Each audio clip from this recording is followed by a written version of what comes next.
एक समय था जब स्वर्ण जाति के लोग अपने दरवाजे पर मेज या चौकी पर पैर रखकर बैठते थे।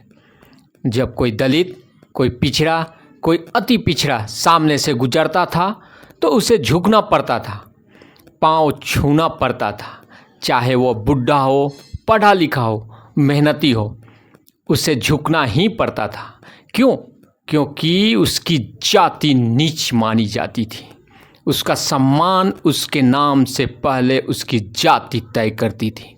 लेकिन 1990 में इतिहास बदला। लालू प्रसाद यादव आए। उन्होंने सिर्फ सरकार नहीं बनाई, उन्होंने सामाजिक दृश्य ही बदल दिया। वही लालू जी समानती व्यवस्था का जवाब उसी के भाषा में देने लगे। मेज पर पैर रखकर बैठना शुरू कर दिया। यह घमंड नहीं था, यह संदेश था। अब हम भी सिर उठाकर बैठेंगे, अब हम भी वही करेंगे जो तुमने सदियों से किया है।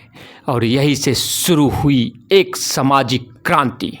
पहली बार दलित पिछड़ों ने देखा, सत्ता में उसकी शक्ल है, उसकी भाषा है, उसकी हिम्मत है। आज भी लालू जी अपने आवास पर बैठते हैं।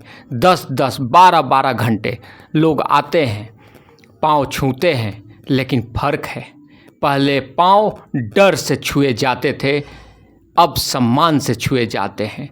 दलित पिछड़ा उन्हें गार्जियन, पिता और भगवान मानकर झुकता है।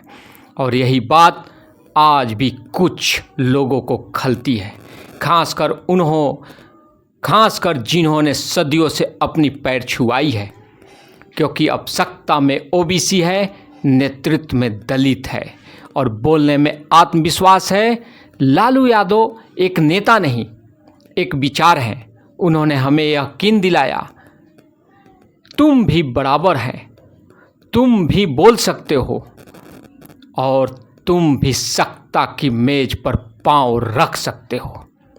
उन्होंने ये भी कहा, अब हम झुकेंगे नहीं, अब हम लड़ेंगे। और अब हम सिर्फ ज़मीन पर नहीं, सत्ता के केंद्र में बैठेंगे।